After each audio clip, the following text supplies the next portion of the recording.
Y no sé cómo vamos de tiempo, cómo vais de aburrido o de cansado, pero ya lo que queda Está es, muy interesante, vamos, yo creo que puede seguir. sí, no le interese pues puede también abandonar el barco cuando quiera. Pero ahora el, el fin de fiesta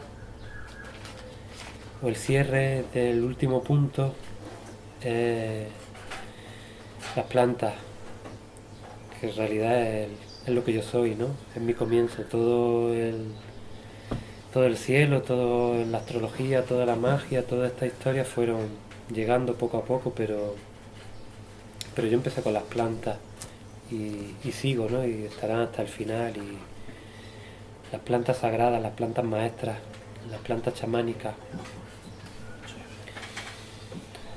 Entonces, pues, y en este punto que nos encontramos, pues, ¿qué son y qué están haciendo en este fin de ciclo? ¿Cuál es el servicio, qué es lo que nos ofrecen las plantas maestras para ayudarnos a lo que tenemos, a los ajustes que tenemos que realizar para llegar al lugar que nos corresponden y para todo?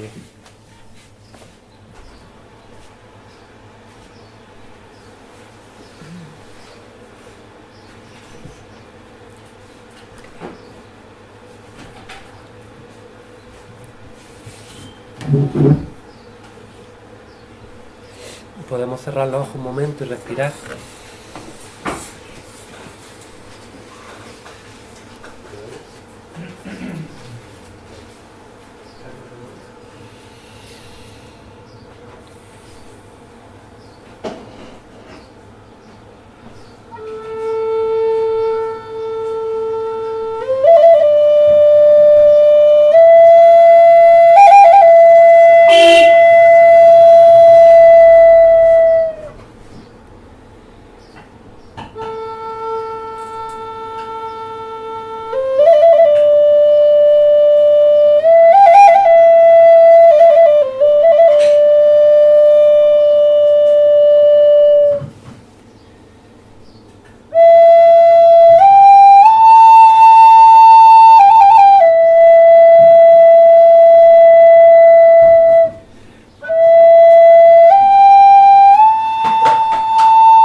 Poco a poco vamos volviendo y abriendo los ojos suavemente.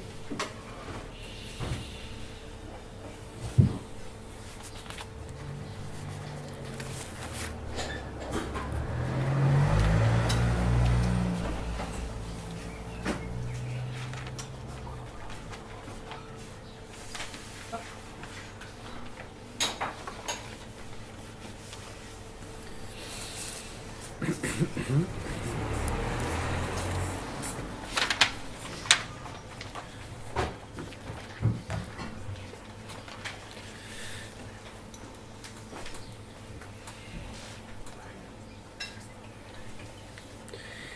Y, y bueno, yo en mi camino sentí la llamada de muy joven del mundo chamánico y de las plantas sagradas.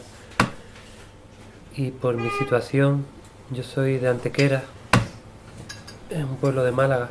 Estudié en Granada 7 años biología y esos 7 años pues estudié mucho todos los libros que tenía a mi alcance sobre botánica sagrada, sobre chamanismo, sobre plantas maestras, plantas de poder.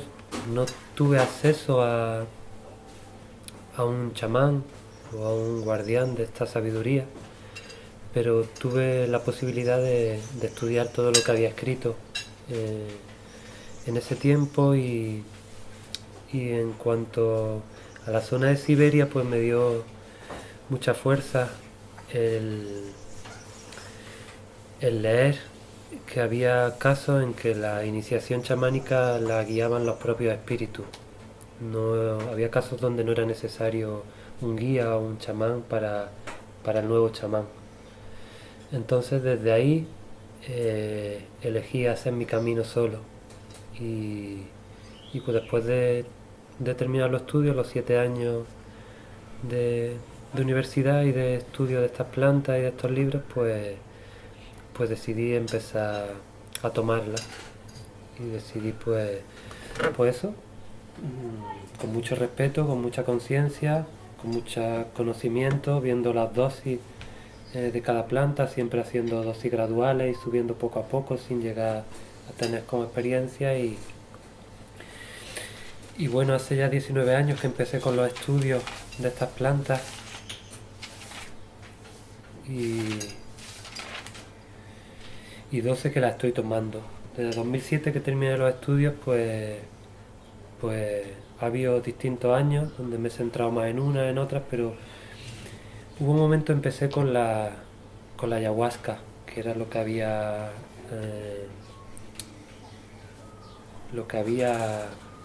así más conocido, era como también un boom en aquel tiempo, había como muchos chamanes, mucha gente que llevaba ayahuasca para arriba, para abajo. Y, y bueno, pues no tenía acceso, empecé a cultivar, tenía mi jardín, me hice mi banco de semillas, estuve también mucho tiempo con la agricultura ecológica, la agricultura biodinámica, recuperé muchas semillas antiguas de agricultores de la zona, viajé mucho por Andalucía, pero siempre estaba esa parte chamánica, me fui a un cortijo que tenía mi familia medio abandonado y he estado los últimos 8 años viviendo en ese cortijo y trabajando la tierra y estudiando y haciendo mis investigaciones y mis tomas de estas plantas, mis ceremonias, mis rituales. Y al final pues hay una planta que se llama Yurema, no es tan conocida. Mamá Yurema es una del mismo grupo, por así decir, de la ayahuasca, con la misma química, pero distinto espíritu. Al final no importa la química, hay dos plantas que pueden tener dimetiltristamina o betacarbolina o armina o armalina y te crees que tienen los mismos efectos, pero son espíritus diferentes y tienen trabajos diferentes y guardan conocimientos diferentes. Al final la química, es decir, la droga, por ejemplo, no tantos problemas que ha habido con la droga, con la farmacia, con el aislar un principio activo de una planta y producirlo en gran concentración y todo esto, me he dado cuenta que estas sustancias, estos principios activos son llaves que custodian espíritus. Es decir, la DMT famosa, la dimetiltristamina, es la llave que guarda la ayahuasca o la llave que guarda la yurema.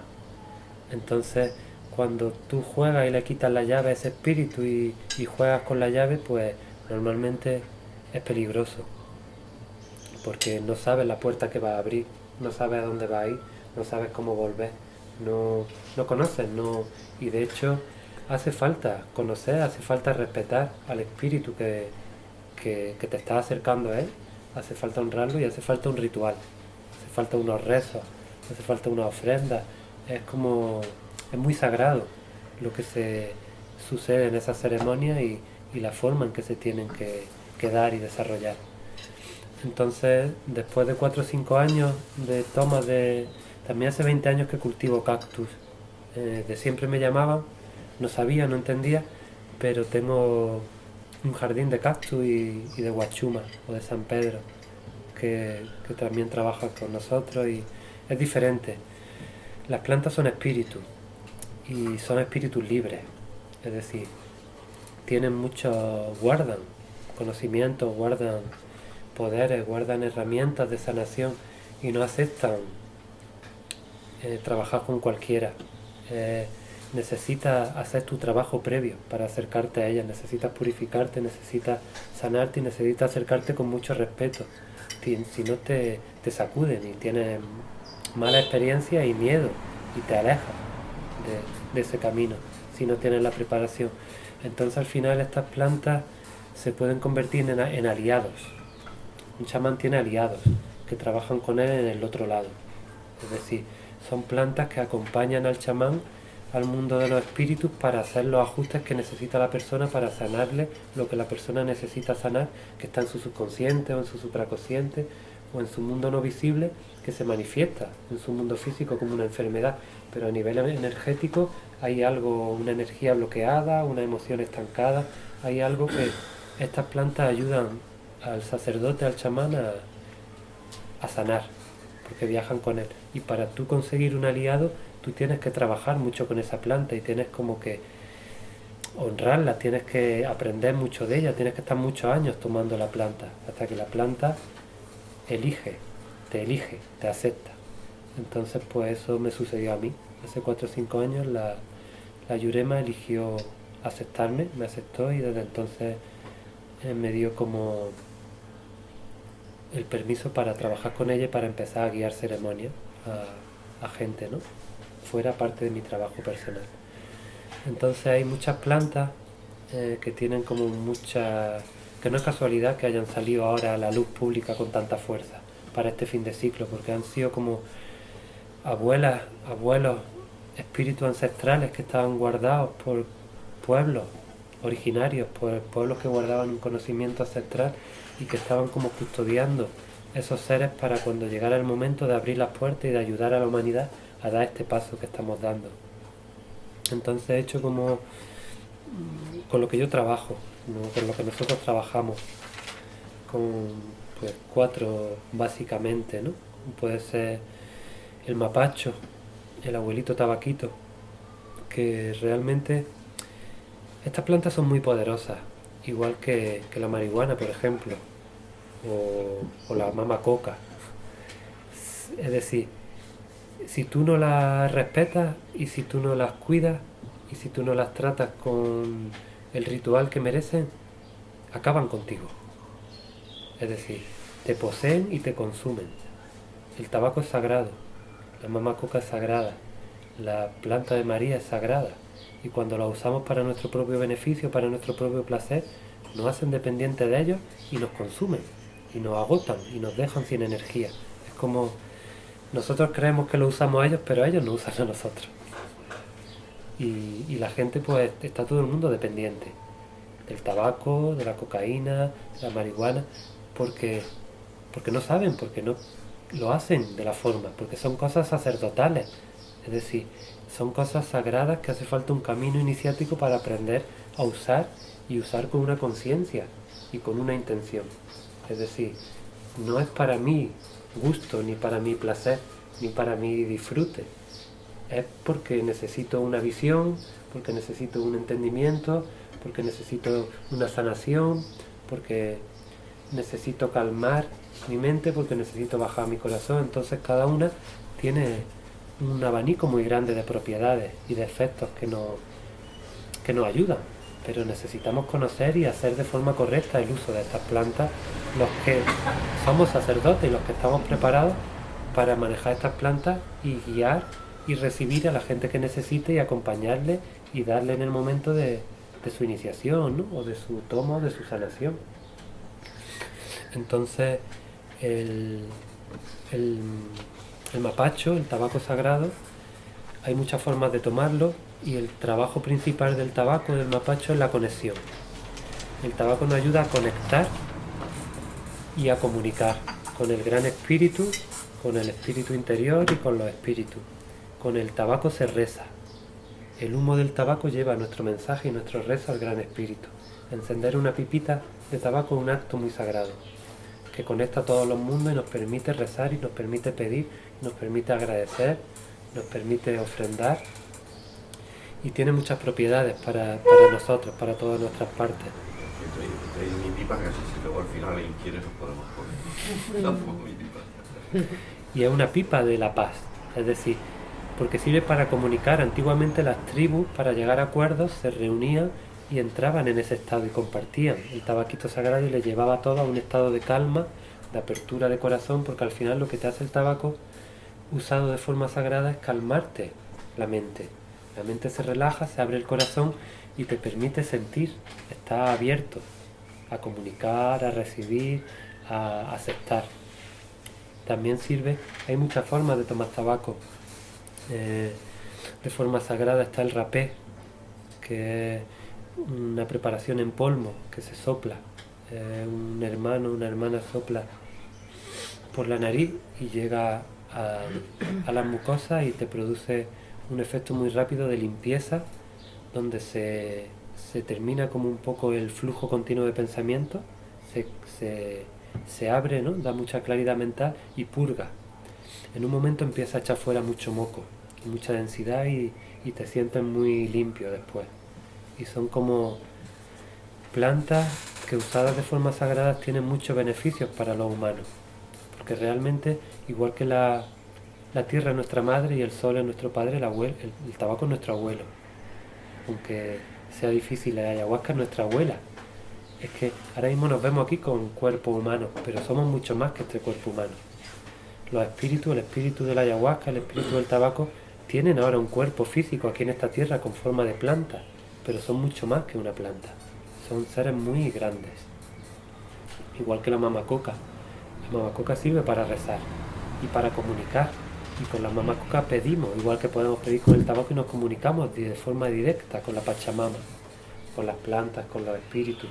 Son herramientas muy poderosas para el trabajo sacerdotal, para poder estar, porque un sacerdote al final es un pontífice, es el que une, el que hace puentes entre el mundo interior y el mundo exterior y el que mantiene el orden en su comunidad, porque conoce, porque puede recibir los mensajes de los espíritus, puede traer lo que los espíritus quieren del pueblo, lo que los espíritus necesitan, puede escuchar, puede entender lo que necesitan y pueden darle a ellos lo que necesitan para que los espíritus devuelvan también lo que necesita el pueblo, y es como un punto de encaje entre el mundo no invisible y el mundo visible.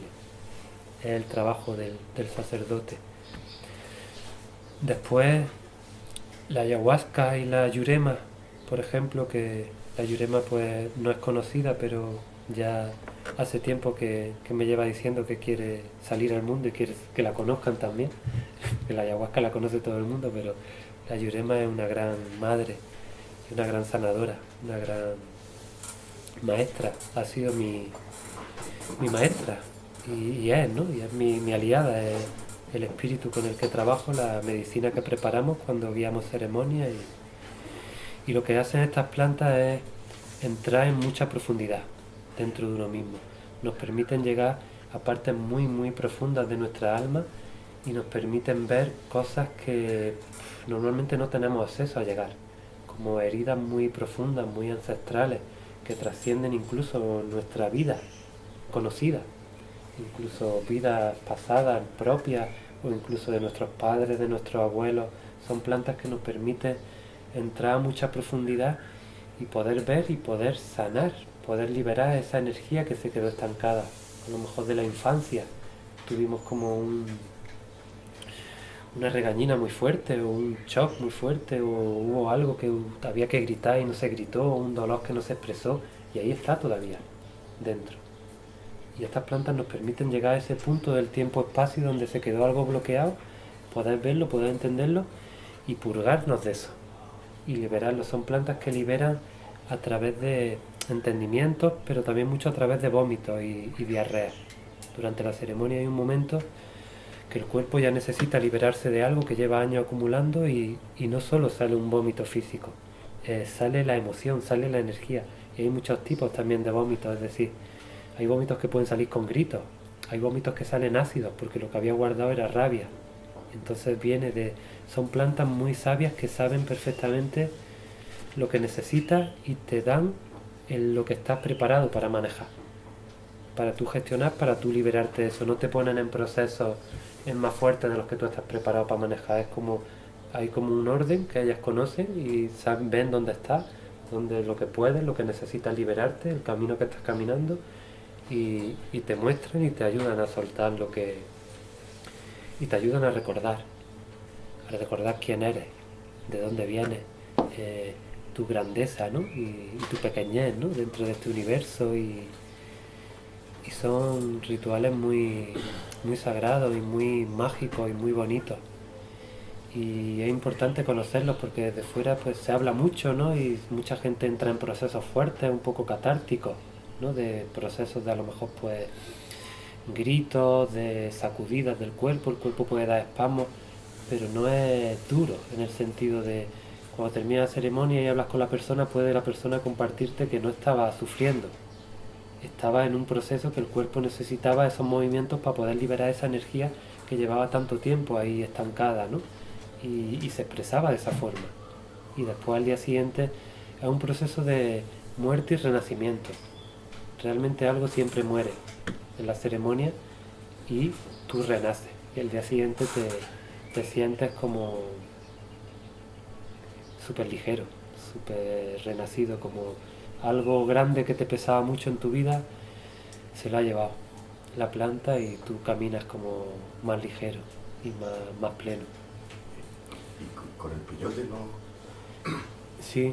¿También habéis trabajado o trabajáis con peyote? Con peyote precisamente he hecho algunas tomas, pero sobre todo con San Pedro, con guachuma. El guachuma es diferente.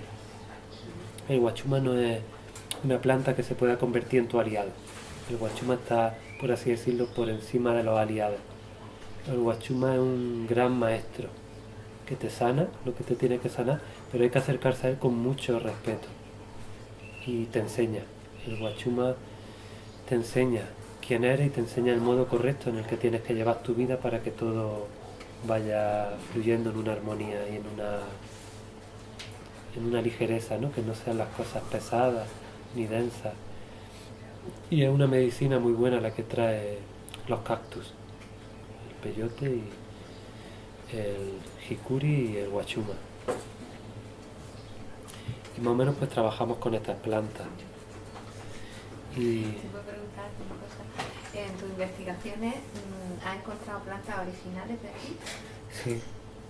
¿De España o Andalucía, tu tierra? Por aquí? Hay otro grupo de plantas, hay una familia que se llama las solanáceas, que son, por así decirlo, más peligrosas porque hay ya dosis que son mortales. Es decir, estas plantas que hemos hablado hasta ahora, no hay dosis mortal. Hay dosis umbral, dosis activa, dosis fuerte, pero no hay dosis mortales a nivel de concentración de gramos. Pero en la familia de las solanáceas se le llamaban las plantas de la bruja antiguamente.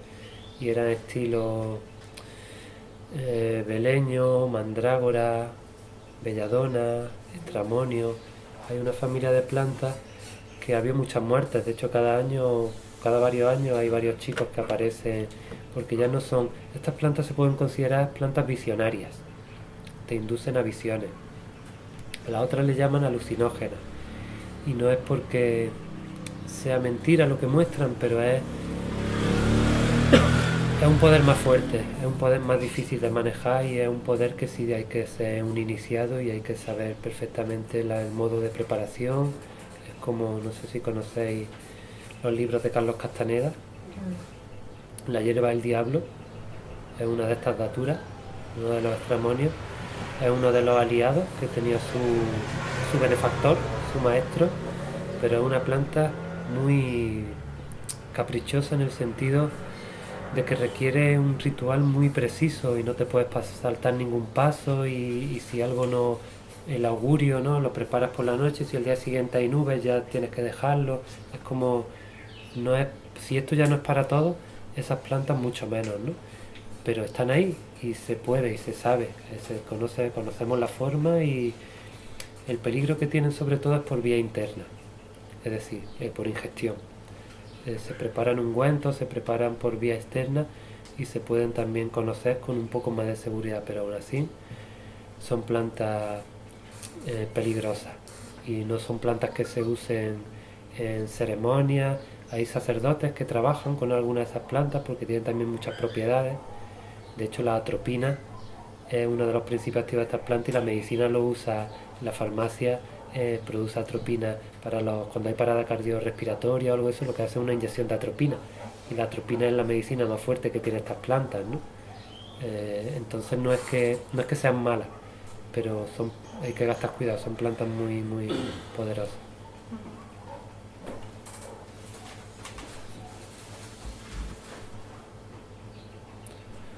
No sé si tenéis alguna duda o...